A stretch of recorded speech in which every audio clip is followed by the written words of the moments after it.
Hey ho there, it's Jennifer, and today I'm talking about my top 10 biggest mistakes as a beginner portrait photographer. These are really 10 mistakes that I feel I struggled really heavy with and sometimes still do. And some of these things really backed me up for years on end because I just could not stop doing them or start doing them. So I'll give you a few tips in between on how you can avoid these mistakes altogether or how you can mitigate them in the future. Mistake number 1 is that you underestimate the importance of learning the exposure triangle. This sounds really basic, it's like day 1 photography, but really understanding the concept is day 1 of photography. In order to master the exposure triangle, you've got to practice in the field and practice in the field for a long time. The biggest thing that helped me was when I got to the point where I felt like I could walk into a situation, indoor or out, anywhere, and I could guess the settings, really an educated guess, not really guessing, I suppose, and be very close. And I'm pretty sure that any professional will tell you the same thing. They can pretty much walk in the door and say, this is what I'm going to need to do. And they can also say, okay, I can see a problem already. This is a huge thing with the exposure triangle. You need to understand when something's wrong, how to fix it quickly and not to just keep shooting through, especially when you are a portrait photographer and you're working with a model or a client. You can't just keep shooting through garbage with your exposure triangle. It's really important that you do learn and understand all the concepts. I did not do this. I kind of was winging it for the longest time, and when things worked, it worked and I used them. But it took me so long to find out what worked because I didn't just do the research. Do all that homework first. Mistake number 2 is not taking enough time to learn the rules of composition. So the basic rules, the rule of thirds, negative space, things like that. You need to go and you need to do research on that. A lot of people want to be creative and they don't care about the rules. It's important to know the rules before you can break the rules. We've all heard that said a million times about everything in life. It's important that you understand what your image says based on how you've made the composition, because it might be saying something that you inadvertently did not mean to say. I'm going to give you a couple of examples here. If you're not familiar, this is Sam Hurd, wedding photographer. His stuff is amazing. Just look at this composition where he's basically done a double exposure and flipped the sky. I like this because it's very much just a center weighted portrait, but the elegance with that gritty feel to me is amazing. This is kind of just like your basic wide, but he's got that nice foreground element that creates all that depth. This one is amazing to me. I love the symmetry in this, following such really good rules, but then you have that slow shutter, which gives it this jarring effect. Another double exposure that's really cool.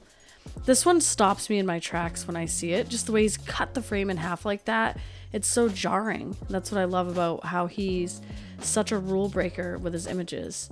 Same thing with this one.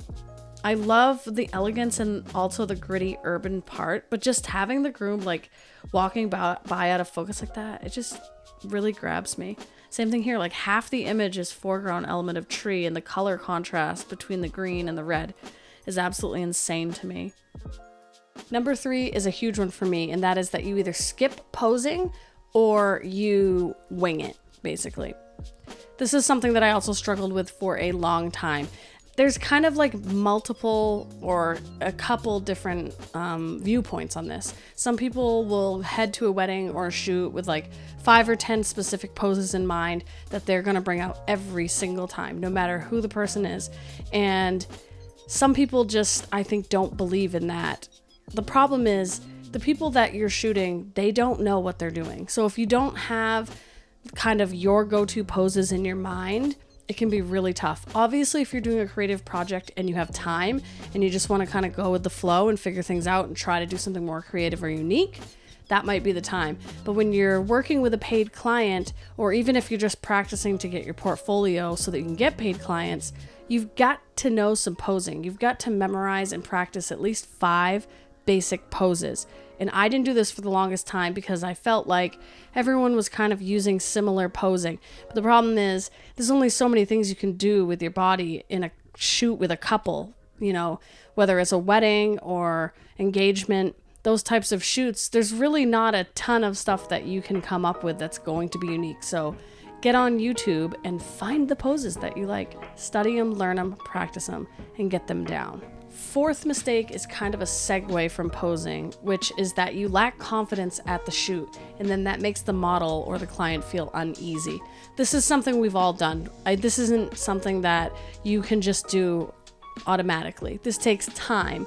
So what I'm talking about here is when you go into the shoot and maybe you don't have poses, or maybe you don't feel comfortable with them, or the client is not very good at what they're doing and you're not sure how to pull them out of that and get them so that they can pose to look good.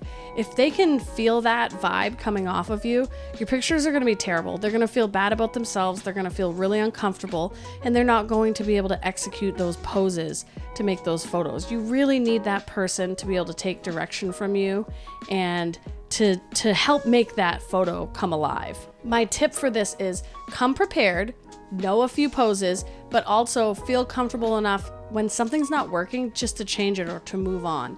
And try to make the person feel comfortable without saying like, no, that's not right. That's not the attitude that we want to use. And use positivity. Keep talking the entire time, right?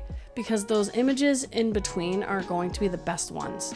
So if you're not sure, or if you're messing around with your settings, or you're trying to think in your mind, take a breath, keep talking, keep smiling. That's going to make a huge difference. Another big mistake that I've made in the past that I'm probably still making is overthinking the gear. And I'm sure that you've heard this 1,000 times on YouTube. Gear doesn't matter, whatever. This isn't really a gear doesn't matter debate, but what this is that when you're starting out, it's really frustrating when you're just like, I don't know what kind of camera I need. I have no idea what's the best lens, or maybe whatever's in my budget. I want to make sure that I'm set up to do the right stuff.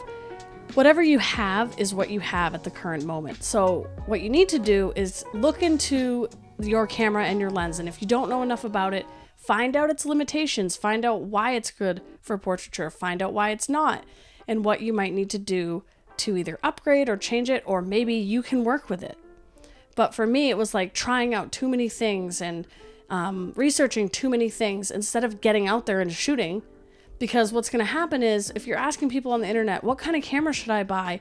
Like, everybody doesn't know in the beginning. They can't tell you. They really can't tell you. You need to figure out what works for you. And when you get out in the field and then you say, this isn't right, and you can figure out, why doesn't this feel right to me? That's when you can start looking at your own gear and saying, well, I'm trying to shoot a wedding and this lens is just slow. I'm shooting off and it's not working. Those types of things. And that's how you'll start to realize what you like and how it works for you in your personal space. And everyone has their own preferences, no matter what. My sixth mistake, and these are in no sort of order, and this probably should be the first one, is that you don't focus on getting it right in camera. This is another one of those things that people talk about, but do you really actually think about this? Because it affects so much. We all shoot in RAW, right? And if you're not, shoot in RAW, because that is how you have the most push and pull in post-production for pretty much anything related to color grading or lighting or white balance or any mistakes that you may have made. I'm telling you, do not get your white balance wrong. Get your exposure right. There's so little that you can do even in RAW if you're messing those up really badly, depending on the camera. And even if you can totally fix it and it's a one-click fix, you don't want to do that for 300, 500, 800 photos. Get it right in the camera, especially when it comes to utilizing someone's presets or your own presets or doing color grading and something's just not right. Get it right in camera instead of relying on post-production and having yourself a whole nightmare. The next mistake, which is huge for everybody when you're starting out, is organization skills or lack thereof, which makes post-production messy and frustrating. So what I'm really talking about here is file structure. So before you go out to your gig, or maybe after, some people do it before, you need to get your files set up. So what do I mean? You have your external hard drive. Hopefully you're backing stuff up. If not, you may have bigger problems than file organization. So I'm going to a wedding. I'm opening up my hard drive. I've got weddings, however you want to label it. I open it up. I've got Jim and Bob. I open it up. I've got ceremony. I've got reception. I've got portraits. I might even have, if it's a long day or however you want to deliver it, you might even have subfolders within the reception, like dances and bridesmaids photos and things like that. Everything is structured so that you can find it and so that you don't become overwhelmed and everything is just a whole cluster. Especially if your client's going, is this photo, I don't see this photo, I don't see that photo. Hopefully that doesn't happen to you. Or you're trying to pull your own photos. It needs to be organized. And this really, really was like one of those things that just hit me one day. And I was like, why have I been acting wacky about this? But if somebody doesn't tell you, you probably won't think of it unless you're like uber organized, which I'm not sometimes. Next tip has to do with post-production. And pretty much everything from here forward has to do with post-production. So a huge mistake that's been really hard for me is understanding the relationship between shadows and highlights. This really will depend on your camera. I've realized over the years that I've had the EOS R that the shadows, if you underexpose in the shadows even a little bit, you're gonna have garbage on the EOS R. It's important to know your camera's limitations. That's kind of what I was talking about in the beginning, making sure that you're exposing things properly. I tend to have a little bit more of a dark and moody type of vibe that I'm looking for. And in the beginning, I was really, really in the black on the shadows. And you don't want to do that. You don't want to crush your blacks. That's the type of stuff you're not coming back from.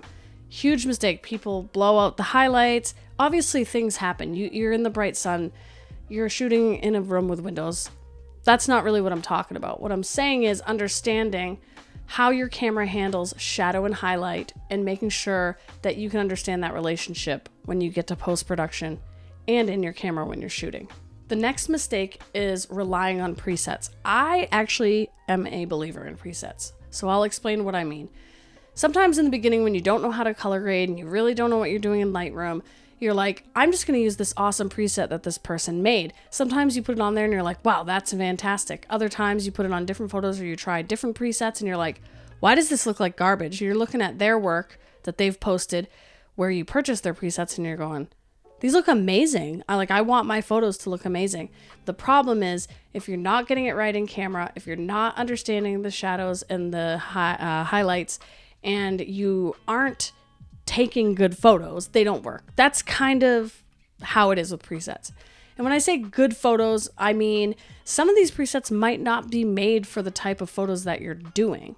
You have to look at the presets and you have to see how do they work and when do they work. They might not be good for indoor, or they may only be good for portraits, or some of them might not be made for skin tones. So make sure you look into what you're getting and what you're trying to use them for. Because if you're not shooting the way that these are made to work, they're not going to look good. My best advice on this is do your homework. Make sure that you know what you like and what your style is before you go out and try to kind of load on somebody else's, just because you won't be happy with it and it's a waste of money and time. And then tweak them and make them your own, but don't sell them after. Just keep them for yourself.